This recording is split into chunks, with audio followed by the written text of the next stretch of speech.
Good morning to all of you. चाहे कोई सुबह देख रहा है, शाम को देख रहा है या रात में देख रहा है, because you should be as fresh as in morning. तो हम शुरू करते हैं चैप्टर ड्यूटी ड्रॉबैक हमारे कस्टम रिविजनरी सीरीज का। The term drawback simply means what, that you can draw back the duty which you paid to the government in the two main section है, section 74 and section 75। पहले हम उनको इस basic को समझते हैं, section 74 75 का। फिर उसके बाद हम उसको डिफ्रेंशिएट करेंगे refund under 26A and to section 27 of the custom act. In terms of exam importance, you will generally find one question in exam from this chapter. So let us start with the basic concept of section 74. Section 74 basically क्या कहता है आपने goods import किया and duty pay करी। For example आपने laptop import किया और उस सेबल वैल्यू थी ₹1 लाख, BCD पे करी ₹10,000, IGST पे किया इसके ऊपर। I am not going to those figure. ये ड्यूटी पे करके हो सकता है आपने CVD पे करा हो या आपने एंटी डंपिंग ड्यूटी पे करा हो। इस लैपटॉप को आप अपने प्रेमाइसेस में लेके आए और आपको पसंद नहीं आया। अब there can be number of reason.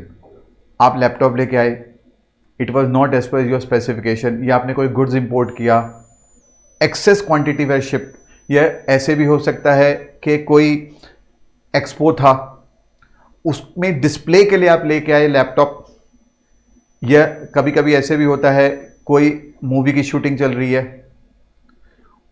उस मूवी के लिए आपने कोई प्रोडक्ट इंपोर्ट किया कुछ समय के लिए और फिर दोबारा आपने एक्सपोर्ट कर दिया। तो there can be number of reason कि आप गुड्स लेके आते हो और उसको फिर एक्सपोर्ट कर देते हो एज सच या आफ्टर यूसेज। अब हमें समझना है what is the meaning of word after usage. ठीक है, तो फटाफट से गुड्स आए, इंपोर्ट हुए, ड्यूटी पे हुई, वो चाहे BCD हो, चाहे IGST हो, या CVD हो, या सेफगार्डिंग ड्यूटी हो, और उसके बाद में वो वापस एक्सपोर्ट हो रहे हैं आइदर एज सच और आफ्टर यूसेज। हमारे इंस्टीट्यूट ने एक केस स्टडी करी है discuss ABC India versus union of India के अंदर।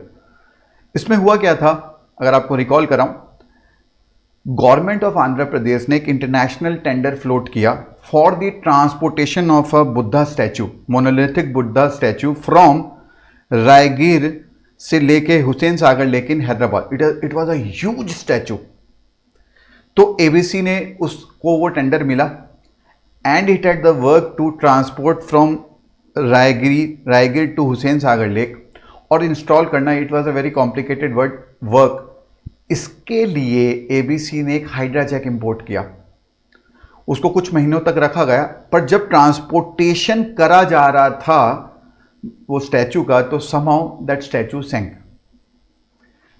अब now ABC India applied for the drawback from the custom department and it claim what 98%। Department says no no no no no, we will give you only how much 85%, because इतने समय तक statue India में था। Case गया court के पास and thereafter it was held what it is, जो हम कहते हैं ready to use, put to use, this are what accounting terms. क्या वो एक्चुअल में यूज हुआ था, ये हर फैक्ट्स पे डिपेंड करेगा, केस स्टडी के जो हमें चेक करना पड़ता है। तो इस केस स्टडी में हेल्ड हुआ था no it was not use and court ने अलाउ किया कि उसको ड्रॉबैक कितना कर दिया जाएगा, 98% का। तो अगर आप फिर मैं अगर वहां जाऊं हमारे बेसिक चार्ट्स के अंदर, गुड्स इंपोर्ट हुए, ड्यूटी पे हुई, are entered for export either as baggage और वाया पोस्ट। ठीक है, उसके बाद अब यहां देखना, यहां 3 केस है, आइदर नॉर्मल केस जैसे शिप से चले गए, या एज बैगेज चला गया, या वाया पोस्ट। बट 75 मतलब 2 केसेस है, either it will be exported normally और via post and not as baggage. और एक चीज, यहां एक्सपोर्ट का मतलब क्या होगा, यहां एक्सपोर्ट का मीनिंग ये है, क्या SCZ को मैं एक्सपोर्ट मानूंगा, आंसर इज नो। यहां एक्सपोर्ट का मतलब क्या हुआ, 12 नॉटिकल माइल जैसे क्रॉस हुआ, it is what export. Even stores को भी अगर हम लोड कर देते हैं और अगर शिप एक्सपोर्ट हो जाए तो वो एक्सपोर्ट माना जाएगा। ये हमने स्टोर चैप्टर में भी डिस्कस किया हुआ है। फिर उसके बाद में they should be, third condition है, identify to the satisfaction of ACDC. And you know how ACDC gets satisfied in our country. ठीक है, गांधी जी से मिलता है, you have to prove this the same good which were imported are now being entered for export purpose. ठीक है, वो कोई ये तो जैसे लैपटॉप में तो सीरियल नंबर से कोरिलेट हो जाएगा, कोई आइडेंटिफिकेशन मार्क, या आपने बिल ऑफ एंट्री फाइल करते समय वो डिटेल स्पेसिफाई कर रखी थी, वही डिटेल आप यहाँ पे प्रूव कर देते हो कि ये वही गुड थे जो आए थे अब जा रहे हैं। And they should be exported within 2 years from the date of payment of duty. अगर 2 years से ज़्यादा है तो फिर CBIC से परमिशन लेनी पड़ती है। तो ये 4 कंडीशन थे हमारे जो अभी तक हमने डिस्कस करे। ये हमने प्राइमा फेसी सारा डिस्कस कर लिया सेक्शन 74, इसके और डिटेल में हम अभी जाएंगे थोड़ी देर में। तो फिर से रिकॉल करते हैं। पहला, गुड्स इंपोर्ट हुए, ड्यूटी पे हुई, मैं उनको लेके आया अपने प्रेमाइसेस में। तो जब मैं लेके आया मेरे को मतलब गुड्स वर नॉट एज पर माई स्पेसिफिकेशन, या कोई ऑटो एक्सपो, कोई एक्सपो हो रहा था उसके अंदर दिखाने के लिए मैं लेके आया। अब मैं उसको या तो एज सच या आफ्टर यूसेज रिमूव करता हूं। अगर एज सच है तो 74(1), या आफ्टर यूसेज है तो 74(2। फिर वो 3 ब्रैकेट बनेंगे, वो अभी हम थोड़ी देर में डिस्कस करेंगे। उसके बाद they are entered for export and the proper officer passes order permitting the loading and clearance of the good for exportation. जब हम कहते हैं एंटर्ड फॉर एक्सपोर्ट, इसका मतलब क्या होता है? शिपिंग बिल फाइल होना। बट 74 सबसेक्शन 4 कहता है यहां पे एंटर्ड फॉर एक्सपोर्ट मतलब हुआ जिस दिन let ship export order pass हुआ। तो गुड्स आए, ड्यूटी पे हुई, फिर उसके बाद में they are entered for export normally और एज बैगेज और as post, and they are identified to the satisfaction of the custom officer, and thereafter they are exported within 2 years from the date of payment of duty. तो 98%, तो ऊपर अगर आप देखो जो BCD का मैंने लिखा हुआ था 10,000 या IGST अगर उस पर वो लगी, इसका 98% अमाउंट हमें क्या मिल जाएगा? Will be repaid. वर्ड देखना, रीपेड एज ड्रॉबैक, यानी आपने जितना पे किया उतना वापस पे कर दिया जाएगा। 2% गवर्नमेंट ने क्यों रखा? भाई एडमिनिस्ट्रेटिव कॉस्ट भी तो है, डिपार्टमेंट इन्वॉल्व था जब गुड्स आए थे, फिर जब गए वापस उसमें इन्वॉल्व था, तो वो रिकवर करी गई। अब अगर यहीं पे मैं और एक आपसे कनेक्ट कराऊं, drawback section 74, 75, refund of import duty under 26 से और refund of import duty under section 27, इनमें क्या डिफरेंस है? 75 टेक्निकली रिबेट है, सेक्शन 74 गुड्स आए एज सच चले गए, आफ्टर यूसेज चले गए, तो जितना आपने पे किया था उतना गवर्नमेंट ने रीपेड कर दिया। रिफंड ऑफ इंपोर्ट ड्यूटी की बात करूं तो सिंपली परचेज रिटर्न था। 74 में भी परचेज रिटर्न है, बट और बहुत से कारण से भी 74 के अंदर आपको रीपेड किया जा सकता है ड्रॉबैक। पर 26 से के अंदर गुड्स आए नॉट एज पर स्पेसिफिकेशन, तो आप ये तो उसको एक्सपोर्ट कर दो, मैं फटाफट से बस रिकॉल करा रहा हूँ, या आप उसको डिस्ट्रॉय कर दो गुड्स को, या रिलिंक्विशमेंट ऑफ टाइटल कर दो in the favour of department, तो डिपार्टमेंट आपको रिफंड कर देगा। यहाँ पे टाइम लिमिट कम थी, 30 डेज में ये सारी एक्शन करना पड़ता था। तो डिपार्टमेंट का परचेज रिटर्न हुआ जब आपने गुड्स को यूज़ ही नहीं किया इंडिया में, तो ठीक है मैं आपको रिफंड कर रहा हूँ। यहाँ 100% रिफंड मिल रहा है, बट 74 में 98% मिल रहा है, बट वहाँ पीरियड क्या है? ज़्यादा है। पर 74 में और भी बहुत कारण हो सकते हैं परचेज रिटर्न से, ये जैसे मैंने बहुत से रीजन्स अभी बताए। रिफंड ऑफ इंपोर्ट ड्यूटी जो 27 वाला था, इसके अंदर क्या हुआ? आपने डिपार्टमेंट को ज़्यादा ड्यूटी पे कर दी, तो अगर आप प्रूव कर देते हो डिपार्टमेंट को that no incident of duty has been passed on, in that case department will refund you the excess amount which it collected. तो ये 26 से परचेज रिटर्न की तरह था। 27 क्या था? एक्सेस पेमेंट अगर आपने डिपार्टमेंट को दे दिया तो कुछ वो सारी कंडीशन उस सेक्शन की कंप्लाई करते हो तो आपको रिफंड कर दिया जाएगा। 74 रीपेड था। 75 is what technically rebate. Rebate मतलब क्या हुआ? अगर आप एक्सपोर्ट करते हो गुड्स को तो नईदर तो इनपुट पे लगना चाहिए न आउटपुट पे लगना चाहिए, ये हमने कंसेप्ट पढ़ा हुआ है. That concept is called what, zero rating. तो 75 is what, the section for rebate. तो चलते हम सेक्शन 75 पे, प्राइम फेसी वो भी डिस्कस करते हैं. हमने एक गुड्स इंपोर्ट किए जैसे पेंटियम का चिप, और हमने उससे एक नया प्रोडक्ट बनाया दैट इज कंप्यूटर. मैंने लोकल लेवल पे भी सोर्सिंग करी, उस पर जीएसटी भी पे कर सकता हूँ, एक्साइज ड्यूटी भी पे कर सकता हूँ. But what was the difference between 74 and 75? 74 के अंदर आपको आईजीएसटी का रिफंड मिल जाता था, इट वाज रीपेड. बट 75 के अंदर आपको आईजीएसटी का रिबेट जो है गवर्नमेंट नहीं देती, वो कहती है कहाँ जाओ, आप आईजीएसटी एक्ट में जाओ, कस्टम एक्ट में नहीं मिलेगा. बट एक्साइज ड्यूटी का यहाँ मिल जाता है. तो यहाँ पे गुड्स आए, लोकल परचेजेज मैंने करी, ड्यूटी या टैक्सेस पे करे, और the important point is manufactured हुए and thereafter they were what, exported. Normally या बाय पोस्ट, यहां पे बैगेज नहीं है, baggage is not here. Further एक और चीज यहां पे समझने वाली है. अगर गुड्स एक्सपोर्ट का मतलब क्या हुआ, यहां एक्सपोर्ट के अंदर SCZ भी आ जाएगा, 74 में नहीं आ रहा था. फर्दर और एक चीज है, अगर ये शिप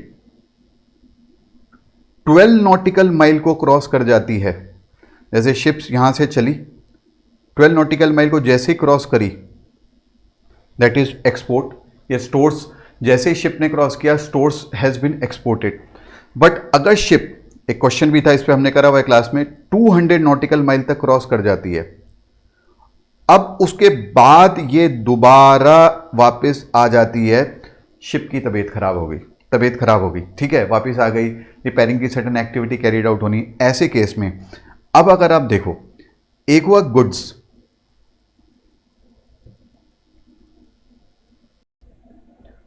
क्या उनका एक्सपोर्ट हुआ, और एक चीज हुई आपकी स्टोर्स. तो क्या स्टोर्स का एक्सपोर्ट हुआ? स्टोर्स का आंसर इज यस, क्योंकि they have been taken outside India, that is beyond 12 nautical mile. But goods का वैसे तो एक्सपोर्ट हुआ, but the convertible foreign exchange should be received, that then only you can get the drawback under section 75, right. तो अगर 12 nautical mile cross हो जाती है, इस पे वो केस स्टडीज थी, तो यहां पे स्टोर्स का तो एक्सपोर्ट यस हो गया. और एक केस स्टडी ये थी कि 200 नॉटिकल माइल क्रॉस करके वापस आती है. तो in crux this was section 75. Let us now again repeat section 74 and 75. फिर इसके डिफरेंस की बात करेंगे. 74 के अंदर गुड्स आए, ड्यूटी पे हुई, और फिर उसके बाद में they are entered for export, normally baggage और as post within 2 years के अंदर.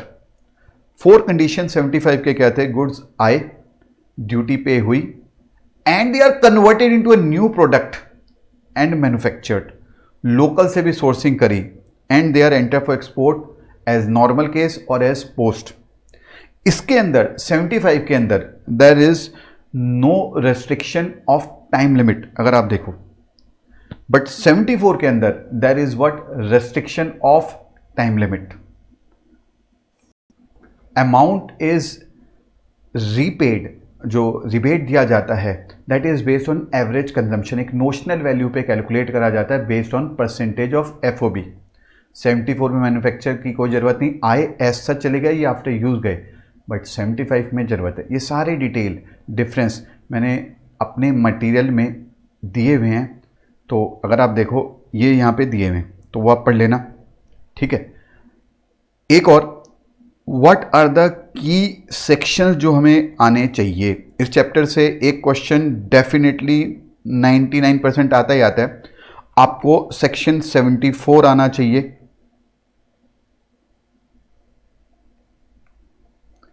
सेक्शन 74 आना चाहिए, 75 सेक्शन नंबर आना चाहिए, 75A भी आना चाहिए, 76 आना चाहिए. सेक्शन 74 के तहत रूल्स आए ये रूल्स में एक तो डेफिनेशन ऑफ एक्सपोर्ट और एक ये भी आना चाहिए रूल 3 का एक टाइम लिमिट वाला, जो अभी मैं डिस्कस कर रहा हूँ अभी थोड़ी देर में। 75 के तहत ये वाले रूल आए।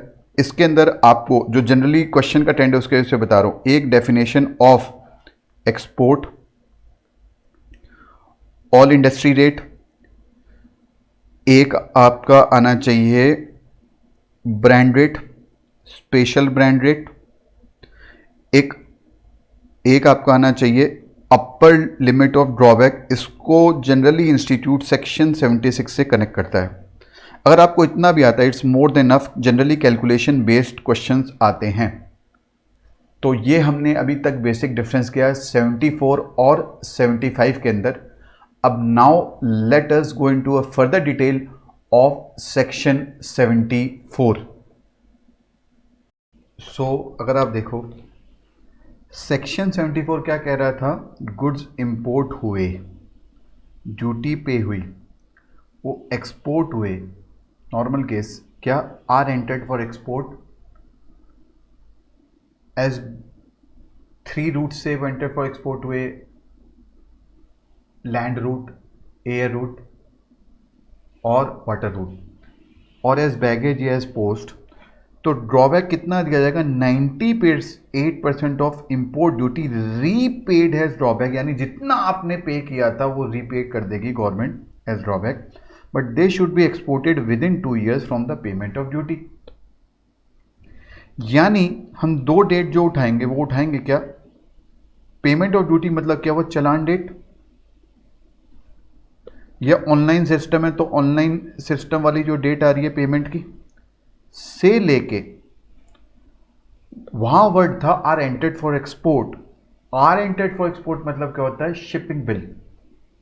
But section 74 for deeming provision क्या कहता है कि let ship export order date आप चेक करोगे, यानी इसके अंदर 2 years से ज़्यादा का गैप नहीं होना चाहिए। अगर 2 years के ज़्यादा का गैप होगा तो आपको ड्रॉबैक नहीं मिलेगा। If it is more than 2 years drawback won't be given unless until board authorise करे। करेक्ट। अगर आपने फॉर एग्जाम्पल कोई गुड्स इंपोर्ट करे, प्रोविजनली असेस करे, because there were issue with respect to the classification, तो for example 1 जनवरी को provisional assessment कराया, फाइनल असेसमेंट होता है 1 मार्च को, तो ऐसे केस में जो 2 years की कैलकुलेशन है वो यहां से नहीं, प्रोविजनल असेसमेंट डेट से करी जाएगी। तो ये दो फाइनल पॉइंट थे। अब हमें ये और समझना है एक्सपोर्ट का मतलब क्या हुआ। एक्सपोर्टेड और एक्सपोर्ट ये दोनों वर्ड्स को हम इवेल्युएट करेंगे, ठीक है। तो 74(1) के अंदर है गुड्स आए एज सच चले गए, 74(2) बोल रहा है आए यूज हुए और गए, तो नेगेटिव लिस्ट। इस केस में ड्रॉबैक नहीं मिलेगा, दैट इज कैट में photo, cinematographic film, apparel, tea chest, unexposed photographic film, कैट में फोटो नहीं मिलेगा।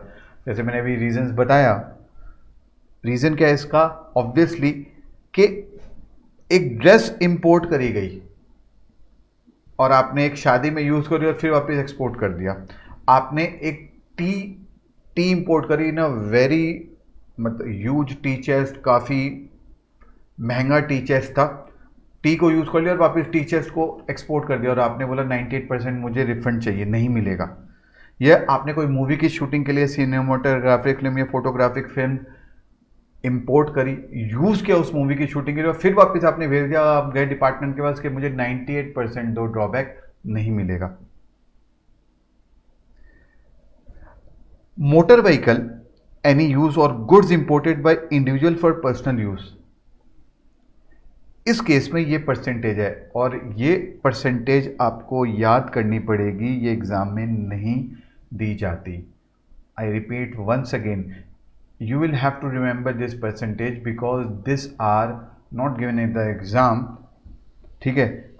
जैसे यहाँ पे 10% का रिडक्शन 2 केस में, यहाँ पे 5% के रिडक्शन आ गए। फर्दर अगर मोटर व्हीकल इंपोर्ट करा गया या goods imported by individual for personal use, तो 4% पर क्वार्टर का इंपोर्ट ड्यूटी रिडक्शन होगा। यानी से फॉर एग्जांपल 3 क्वार्टर मैंने यूज किया तो कितना रिडक्शन होगा? 12%। तो यानी आपको रिफंड कितना मिलेगा? 88% मिलेगा। एक चीज ध्यान रखना, यहां पे you are minusing 100% of total duty paid minus period of usage के बेस पे हम रिडक्शन कर रहे, बट यहां पे the drawback is being given based on specified percentage based on the period of usage, but यहां पे after reducing the same from 100%। और एक चीज, 2 years तक तो आपको ड्रॉबैक मिल जाएगा, बट आफ्टर 2 years आपको ड्रॉबैक तब मिलेगा when it is authorised by the CBIC। ठीक है, बट आफ्टर 4 years आपको ड्रॉबैक नहीं मिलेगा, तो it should be authorised. Further other goods में अगर हम बात करें, this are basically for what? This are being used for business purpose. अगर विदाउट यूज हुआ, अदर गुड्स आए विदाउट यूज चले गए, 98% आपको ड्रॉबैक मिल जाएगा। बट इसमें टाइम लिमिट है 2 years की। After 2 years no DBK, no drawback will be allowed after 2 years। Greater than 2 years no drawback is allowed. But other case के अंदर, यानी यूज वाले केस के अंदर 18 मंथ तक तो आपको ड्रॉबैक मिल जाएगा। आफ्टर 18 मंथ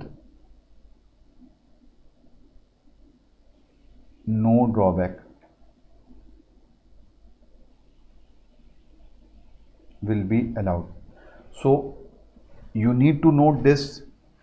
इस केस में अप टू 2 years मिल जाएगा, आफ्टर 2 years बोर्ड ऑथराइज। यहाँ पे भी after 2 years the CBIC authorise और बोर्ड ऑथराइज एक ही बात है। यहाँ पे आफ्टर 2 years नो ड्रॉबैक, और इस वाले केस में after 18 month no drawback is allowed. I have covered in to a very great detail. वैसे एग्जाम पर्पज में they have never ask like this and I don't expect so also, but हाँ ये rates you should know it. ठीक है, ये सब मैंने यहाँ पे दिया हुआ है, आप चाहे तो पढ़ लें। ये वाला सेक्शन 75 भी मैं आपसे डिस्कस कर चुका था अभी, बेसिक कंसेप्ट। अब जरा उसके और डिटेल में जाते हैं सेक्शन 75 के। सेक्शन 75 को देखो, गुड्स आए, उस पे इंपोर्ट ड्यूटी पे हुई,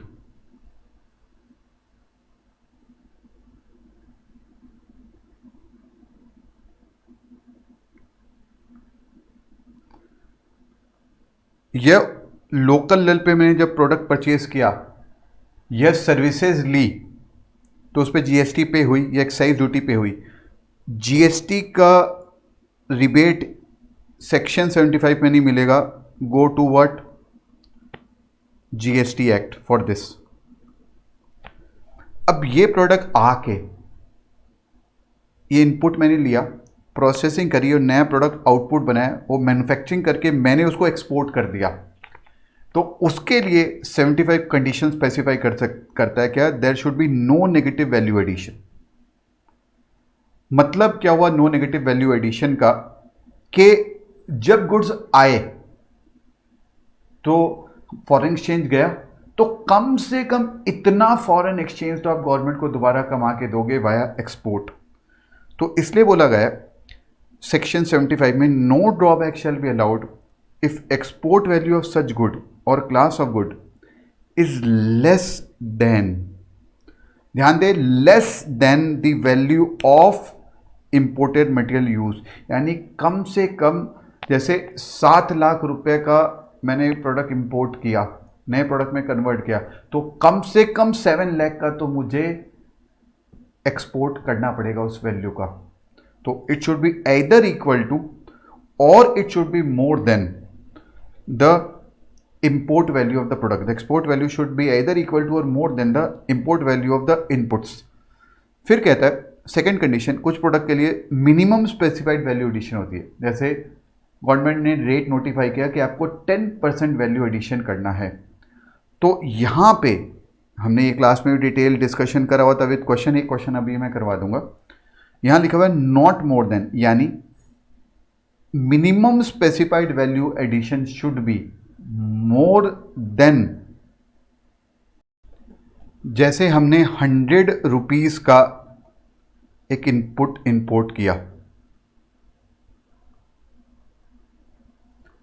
रेट वैल्यू एडिशन की नोटिफाइड हुई, 10% आपको अचीव करना है, तो इसका मतलब मुझे one export value should be what 100 more than 110, that is 111 होना चाहिए, उससे ज़्यादा, यानी मोर देन, यहाँ पे वर्ड है नॉट मोर देन, यानी it should be, drawback will only be allowed if it is more than the specified percentage, और the sale proceed should be received within the timelines allowed under the FEMA act, otherwise recovery proceeding start हो जाएगी।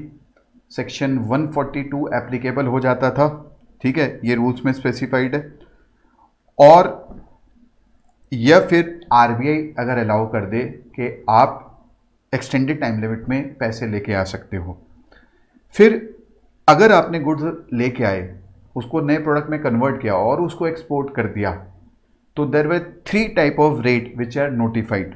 One is all industry rate, this is what based on averages. होता क्या है, जून 1 को drawback directorate क्या करता है, मैं ये चार्ट हल्का सा मैंने ओरिजिनल क्लास में करा हुआ है, यहाँ इतनी ज़रूरत नहीं है, मैं डिस्कशन पर्पज़ के लिए कर रहा हूँ। ड्रॉबैक डायरेक्टरेट 1 जून को एक रेट नोटिफाई करता है, that is called all industry rate. This is based on averages. 30% of FOB जैसे नोटिफाई कर दिया, इस प्रोडक्ट पे इतना रिबेट दिया जाएगा। अब मैं फॉर एग्जाम्पल एक pharmaceutical, this is based on averages. अब ये एवरेजेस कैसे कैलकुलेट करा जाता है, जैसे कोई एक इंडस्ट्री उठाई जाती है, उस इंडस्ट्री के अंदर देखा जाता है ये कितना इंडस्ट्री इनपुट इंपोर्ट कर रही है, उस पर कितना एक्साइज ड्यूटी लग रहा है, इसका एक्सपोर्ट वॉल्यूम कितना है इस इंडस्ट्री का, उस पर एक कैलकुलेशन करी जाती है टोटल बेसिस पे, ऑन इंडस्ट्री बेसिस, और रेट नोटिफाई कर दी जाती है। जैसे 30% ऑफ एफओबी आपको ड्रॉबैक दिया जाएगा। अब I am a pharmaceutical company, मेरा प्रोडक्ट इतना यूनिक है, तो मेरे इंडस्ट्री के लिए रेट नोटिफाई नहीं हुआ, तो फिर मेरे पास ऑप्शन था कि मैं गवर्नमेंट डिपार्टमेंट के, मतलब डायरेक्टरेट के पास एप्लीकेशन डाल देता हूँ विद इन 3 मंथ्स कि मेरे प्रोडक्ट के लिए एक ब्रांड रेट फिक्स करो। तो डिपार्टमेंट फिक्स करता है आपके प्रोडक्ट के लिए। तो जैसे हमने फार्मा कंपनी का एक एग्जांपल दिया। अब for example I am a manufacturer, all industry rate notify हुई किसके लिए, एक मोबाइल इंडस्ट्री के लिए। अब मैं एप्पल का मोबाइल भी इंडिया में मैन्युफैक्चर कर रहा हूँ, अब आने भी वाले हैं, ठीक है। तो अब मेरे प्रोडक्ट में मैं कुछ अच्छे क्वालिटी के इंपोर्टेड प्रोडक्ट इंपोर्ट करके यूज़ करता हूँ, thereafter export that mobile, तो मेरी 80% of total duty paid is compared with the all industry rate, and if my 80% of import duty paid is more than the all industry rate, तो फिर मेरे लिए special brand rate government notify करती है, मतलब department ये discipline directorate notify करता है। और एक चीज़ यहाँ पे आप स्पेशल ब्रांड रेट में भी अप्लाई कर सकते हो, अगर जो ये ऑल इंडस्ट्री रेट है, ये बीसीडी, इसको बीसीडी के बेस पे ये नोटिफाई होते हैं, बीसीडी और एक्साइज ड्यूटी के बेस पे। इसके अंदर काउंटर वैलिंग ड्यूटी या सेफगार्डिंग ड्यूटी ये नहीं कवर करे जाते।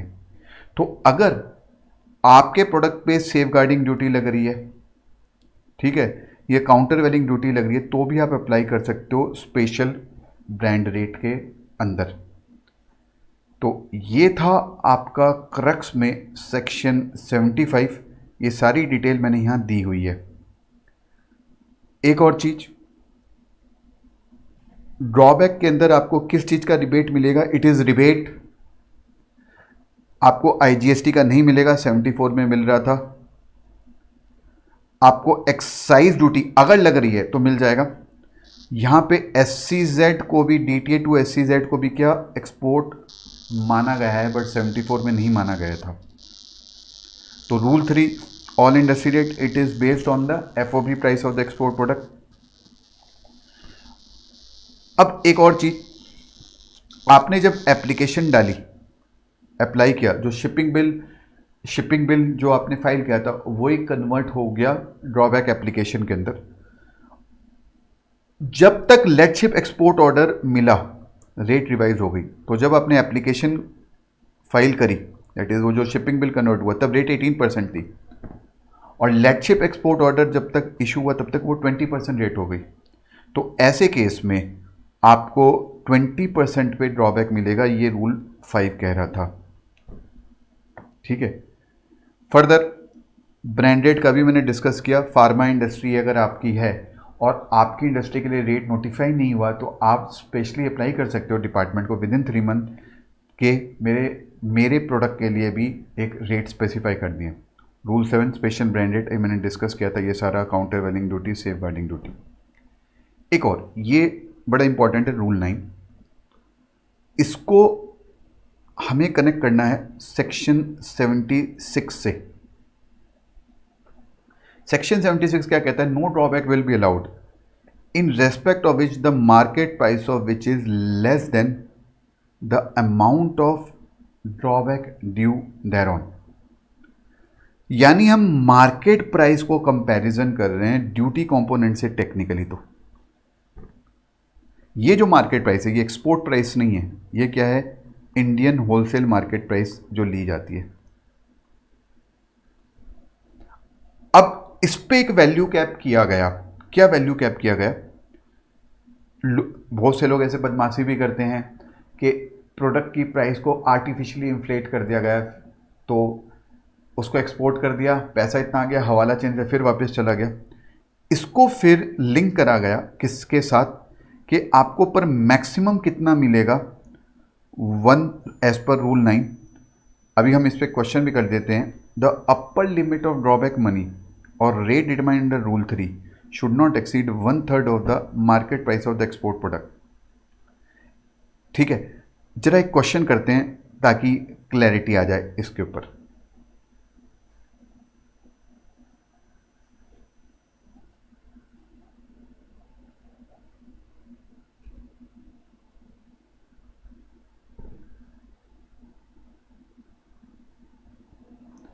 ये क्वेश्चन मैंने क्लास में भी डिस्कस किया था, जरा देखना। ZXY has exported the following goods to Japan. Compute the duty drawback admissible under Section 75 of the Custom Act in each of the following cases. Market price of the goods 3,90,000, FOB value 5 lakh. Duty drawback rate will be 30%. So it implies कितना हुआ? Rupees 1.5 lakh. But rule 9 picture में आ जाएगा। वो कहता है क्या? Maximum amount कितना मिलेगा? 1/3 of the market price of the product. तो यहाँ पे कितना मिलेगा? Rupees 1.3 L।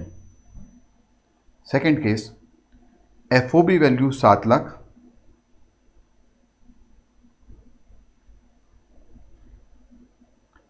FOB value 7 lakh, market price 7,60,000, but imported value of the product अगर आप देखो यहाँ पे कितना है? 8 लाख। यानी एक्सपोर्ट वैल्यू से कम है। तो सेक्शन 70, अगर आप सेक्शन 75 की अगर बात करें, वो मैं क्या बोल रहा था कि कम से कम जितना फॉरेन एक्सचेंज आउटफ्लो हुआ उतना तो आप पैसा लेके आओ वापस इंडिया में, तो यहाँ पे कोई भी ड्रॉबैक नहीं दिया जाएगा, it will be nil. Third वाले केस में FOB value 75,000, market price 60,000, drawback rate is 0.7%, 0.710 यानी इट कम्स टू 525 रुपीज।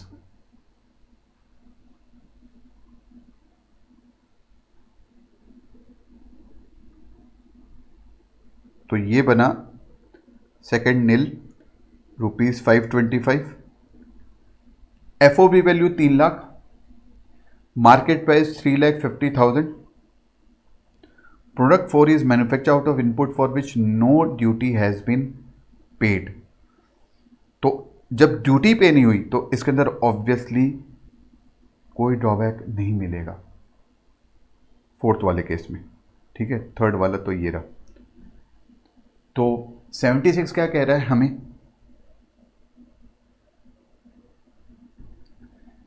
कि ड्रॉबैक अमाउंट, टेक्निकली हमें कंपेयर क्या करना चाहिए था, मार्केट प्राइस को हमें या तो एक्सपोर्ट प्राइस और इंडियन मार्केट प्राइस को कंपेयर करना चाहिए था, बट यहां पे कंपेयर किससे करा गया है, मार्केट प्राइस को ड्रॉबैक अमाउंट से, बट रेस्ट्रिक्शन कर दिया गया। अब लास्ट इंटरेस्ट ऑन ड्रॉबैक 75 है, डिपार्टमेंट से आपने अप्लाई किया डिपार्टमेंट को कि मुझे पैसा दे दो, और अगर डिपार्टमेंट नहीं देता है तो within 1 month after the expiry of that period department interest pay करेगा 6% से after the expiry of 1 month period till the date of actual payment. Department ने आपको पैसे दे दिए ड्रॉबैक के, बट आपने फॉरेन एक्सचेंज नहीं दिया, ये पता चला बाद में फॉरेन एक्सचेंज कमा के लेके नहीं आई है, बाद में आपने पता चला कि that was a erroneous refund which department gave. ऐसे केस में डिपार्टमेंट नोटिस इशू करेगा और आपको 2 मंथ के अंदर अंदर पे करना पड़ेगा, और अगर पे नहीं किया तो फिर रिकवरी की प्रोसीडिंग स्टार्ट हो जाएगी, और अगर पे कर दिया तो भी इंटरेस्ट पेबल होगा किस दिन से, जिस दिन से आपको डिपार्टमेंट ने पैसे दिए थे, ड्रॉबैक दिया था, उस दिन से लेके जब तक आप अमाउंट को रीपे बैक नहीं कर देते डिपार्टमेंट को। So that was the concept of interest. Generally student इसमें एक क्वेश्चन भी है, हमने करा हुआ भी है क्लास में, एरर क्या करते हैं यहाँ तो फिर भी ठीक हो जाता है। If drawback payable is not paid within 1 month from the date of filing of claim, interest at the rate of 6% along with the drawback shall be paid from the expiry of said 1 month till the date of actual payment. Where any drawback has been paid to the claimant erroneously or becomes otherwise recoverable under this act, the claimant shall, within period of 2 months from date of demand, pay in addition to the said amount interest at the rate of 15%। तो कुछ student काफ़ी error करते हैं यहाँ पे, क्या करते हैं कि अगर 2 महीने में पे कर दिया तो इंटरेस्ट पेबल नहीं होगा, नहीं पेबल होगा, 2 महीने के अंदर पे नहीं किया फिर रिकवरी की प्रोसीडिंग स्टार्ट हो जाएगी। तो अगर 2 महीने के भीतर भी पे कर दिया गया तो भी इंटरेस्ट तो पेबल होगा 15% पर एनम, कब से, from the date of payment of such drawback till the date of recovery of such drawback. Clear? और इसके अंदर डेट की कैलकुलेशन भी हमने डिस्कस करी हुई क्लास में। So this was our chapter of drawback. Hopefully आपको पसंद आया होगा। Do give a feedback. I will be uploading more such videos after this. Thank you very much.